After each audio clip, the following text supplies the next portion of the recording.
जानवी हमारे साथ हैं स्टूडियो में बताने के लिए। जानवी, मॉर्निंग पहले नंबर से ही शुरुआत करें। 32% वेटेज वाली कंपनियों के नंबर थे, बहुत बड़ा। ये वीकेंड बहुत हैवी था वैसे, बहुत हैवी नंबर्स के हिसाब से देखो तो बहुत हैवी था। तो क्योंकि सारे दिग्गज बैंक्स के नंबर्स आए थे, तो शुरुआत अगर HDFC के बैंक से करें तो मिले जुले नंबर्स है, क्योंकि कंपनी की जो एसेट क्वालिटी है वो स्टेबल आई है और मुनाफा भी देखे तो अनुमान से बेहतर आता हुआ दिखा है। NII की बात करें तो NII में करीबन 5.5% की बढ़त आई है, मुनाफा करीबन 12% से बढ़कर आया है। GNPA NNPA भी देखे तो स्टेबल है, कंपनी का 1.4% पे GNPA आया है और NNPA देखे तो 0.7% पे आता हुआ दिख रहा है। ICICI बैंक के अगर नतीजों की बात करें तो दमदार नतीजे है हर पैमाने पे। NII में करीबन 7% की बढ़त है, 21,630 करोड़ के पास जो है वो NII आता हुआ दिखा है। मुनाफा में भी करीबन 8.5% की बढ़त आती हुई दिख रही है। लेकिन प्रोविजनिंग की बात करें तो YOY वहाँ पे 34% की बढ़त आई है। GNPA NNPA दोनों ही ICICI बैंक के लिए भी फ्लैट आए हैं। GNPA 1.7% पे और NNPA अगर देखें तो 0.4% पे आता हुआ दिख रहा है।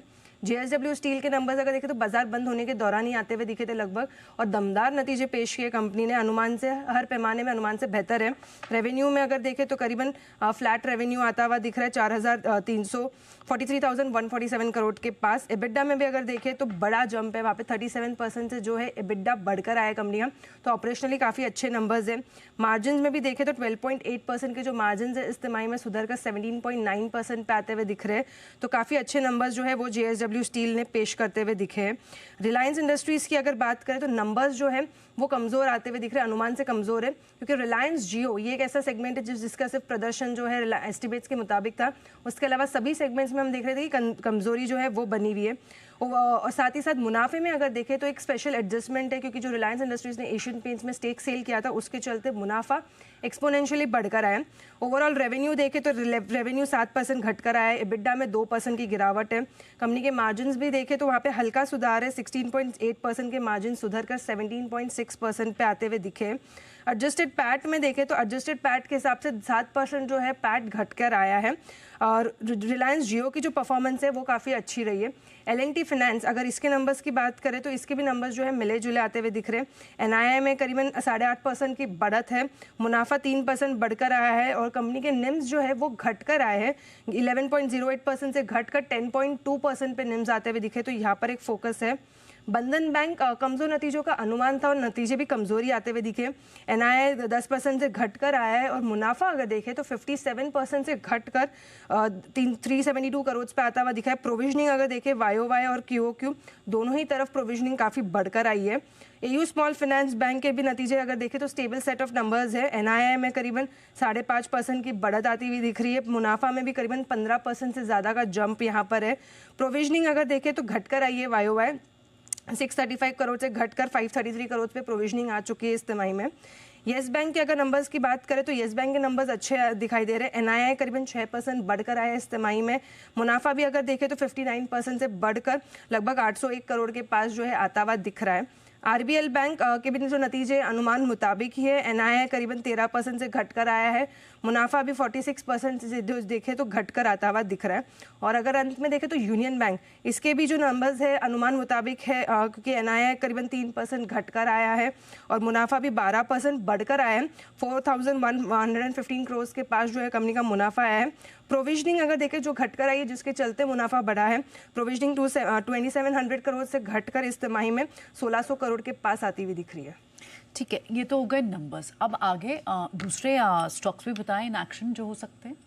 बिल्कुल, अगर एक्शंस के बाद आज के नंबर्स से शुरू करते हैं, क्योंकि अल्ट्राटेक दिग्गज सीमेंट कंपनी है, इसके नंबर्स आएंगे आज के दिन, बाजार के दौरान ही आते हुए दिखेंगे। साथ साथ जोमेटो, इटर्नल के भी जो नंबर्स है वो आज के दिन आएंगे।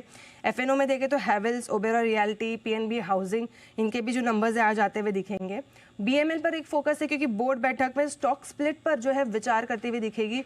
और IPO के हिसाब से देखें तो एंथम बायोसाइंसेस, इसके IPO की आज लिस्टिंग होगी। काफ़ी दमदार सब्सक्रिप्शन मिला था इसे, टोटल सब्सक्रिप्शन देखें तो 63.8 टाइम्स जो है ये IPO सब्सक्राइब हुआ था, तो आज इसकी लिस्टिंग है। एक्स ट्रेड करेगा श्री सीमेंट 80 रुपये के डिविडेंड के लिए, और मानसून सेशन जो है पार्लियामेंट का वो आज से शुरू होता हुआ दिखेगा।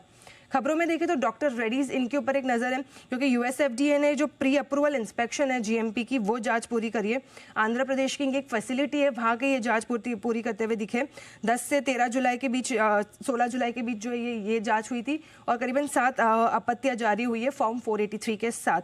सोना BLW प्रिसिशन इन्होंने जेवी के साथ चाइना में एंट्री ले ली है। जिनमाइट मशीनरी इनके साथ ये जेवी करते हुए दिखेंगे चाइना के ईवी मार्केट को सब ये करने के लिए। 103 करोड़ के निवेश के साथ 60% की होल्डिंग रहेगी जेवी में सोना BLW की, और इस साल की दूसरी छमाही से जो है ये ऑपरेशन शुरू होता हुआ दिखेगा। जियो फाइनेंशियल्स के लिए खबर दिख रही है कि कंपनी ने अलायंस यूरोप के साथ जो है एक जॉइंट वेंचर का गठन किया है, जिसमें भारत में लाइफ इंश्योरेंस और जनरल इंश्योरेंस की सेवाएं देने के लिए ये गठन करते हुए दिखे हैं।